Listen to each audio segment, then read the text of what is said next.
হুসাইন বলতেছে, তোমরা কার সাথে যুদ্ধ করবা? আমি তো তোমাদের নবী হযরতে মুহাম্মদুর রাসূলুল্লাহ সাল্লাল্লাহু আলাইহি ওয়াসাল্লামের আদরের নাতি, তোমাদের আগের খলিফা হযরতে আলীর আমি তো সন্তান, জান্নাতি মহিলাদের সরদার ফাতিমাতুজ জোহরার সন্তান আমি। এবং রাসূল বলে গেছে, আমি আর আমার বড় ভাই যুবকদের জান্নাতি সরদার হব। আমার সাথে তোমরা যুদ্ধ করতে চাও? ভাইয়ারা আমার, চোরে কিন্তু ধর্মের কাহিনী শোনে না, কয় আমাদের এত কিছু বলে লাভ নাই। আমাদের খলিফা ইয়াজিদ ঘোষণা করেছে, আপনি যদি তাকে না মানেন আপনার সাথে আমরা যুদ্ধ করব। 9 মুহররম রাত্রে ঘুমাইছে, ঘুমের মধ্যে হযরতে হুসাইন কিছু স্বপ্ন দেখল। স্বপ্ন দেখা রাত্রের বেলা ঘুমের মধ্যে উঠা তার তাঁবুর মধ্যে বাকি যারা ছিল সবাইকে বলতেছে, মোমবাতি জ্বালাইয়া বলতেছে, শোনো আমি স্বপ্ন দেখেছি, আমি অচিরেই আমার নানার সাথে আমার মোলাকাত হয়ে যাবে, ওরা আমার সাথে যুদ্ধ করতে চায়, তোমরা এসেছো আমার সফর সঙ্গী হিসাবে, তোমরা তো যুদ্ধ করতে আসো নাই, তোমরা সবাই মদিনার দিকে চলে যাও, আমি ওদের সাথে বুঝ করে আসি।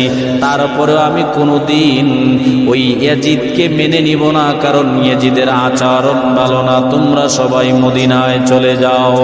লোকজন বলতেছে, ও হুসাইন, আপনার সঙ্গে এসেছি, আপনাকে ছেড়ে আমরা আমাদের নিজেদের আত্মগোপনের জন্য নিজেদের রক্ষার্থে যদি চলে যাই, ময়দানে মাশারে পয়গম্বর আরবি মুহাম্মাদুর রাসূলুল্লাহ সাল্লাল্লাহু আলাইহি ওয়াসাল্লাম যখন আমাদের জিজ্ঞেস করবে, তোমরা আমার নাতির সাথে সফর সঙ্গী ছিল, তোমরা নিজেদের রক্ষার্থে হুসাইনকে রেখে চলে আসছো, ওই দিন আমরা কি জবাব দিব? আমরা পারবো না আপনাকে ছেড়ে যাইতে।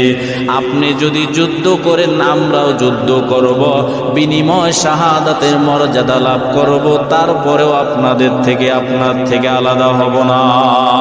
সুবহানাল্লাহ।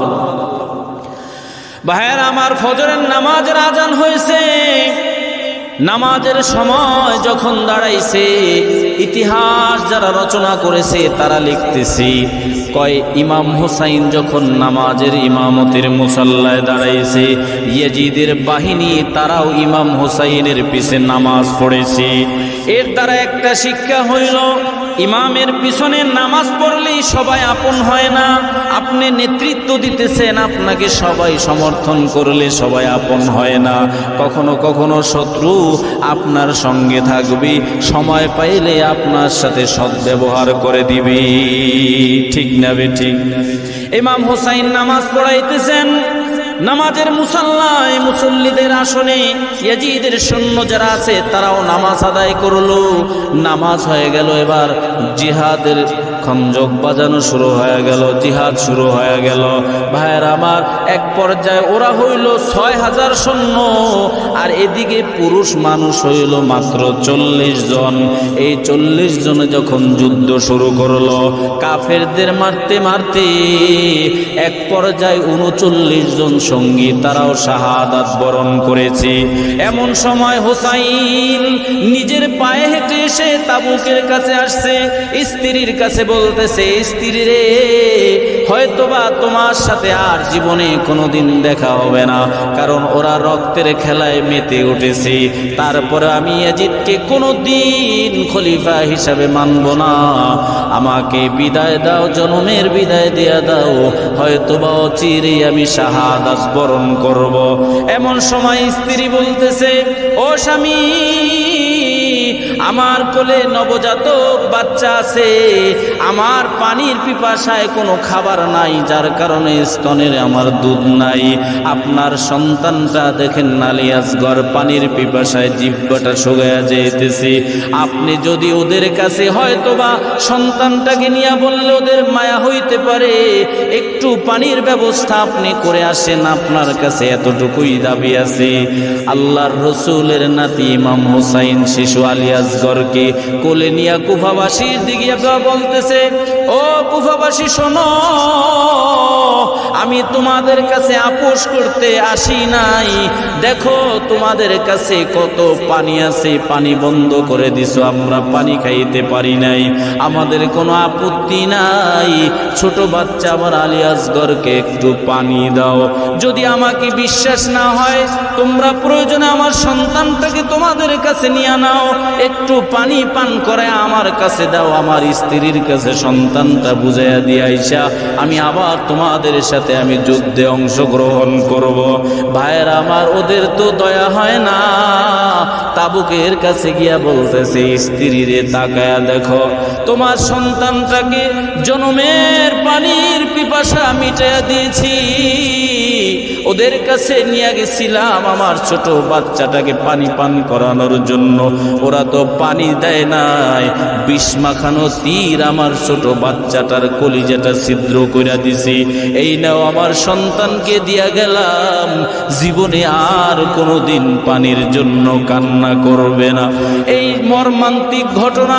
এরপরে হোসাইন কিন্তু দুর্বল হয় নাই, কারণ ওদের কাছে যাইতে হবে, আমার জিহাদ করতে হবে, প্রয়োজনে জীবন আমি দিয়া দিব, তারপর বাতিলের সাথে কোনোদিন আপোষ করা যাবে না। হযরতে হোসাইন গেল, আবার যুদ্ধ শুরু হয়ে গেল। একজনে কি যুদ্ধ করবে চেষ্টা চালায়া যাইতেছে, কিন্তু ভাইয়ের আমার, ইয়াজিদের সৈন্য সেনা যারা আছে তারা কারো সাহস হয় না যে হোসাইনের গালে, হোসাইনের বুকে তীর মারবে অথবা তরবারি ধরবে। সবাই চেষ্টা করতেছে যুদ্ধ আমরা চালায়া যাই বাহানার, কিন্তু আমার তরবারি আমার হাতের দ্বারা যেন নবীর নাতির গায়ে আঘাত না লাগে। সবাই থাইমে গেছে। হযরতে হোসাইন পানির কাছে গেছে, পানি পিপাসা তারও নিজের লাগছে, পানি পান করবে। এমন সময় চোখে বেশি উঠলো যে আমার সাহাবায় সফর সঙ্গী যারা আছে তারা পানির পিপাসায় মারা গেল, জীবন দিয়া দিছে। আমার ছোট বাচ্চা আলী আসগর কিছু সময় আগে পানির জন্য ওরা তীর নিক্ষেপ কইরা আমার সন্তানটাকেও মেরে ফেলল। না না, আমি পানি পাইছি, কিন্তু পানি আমি নিজে পান করব না।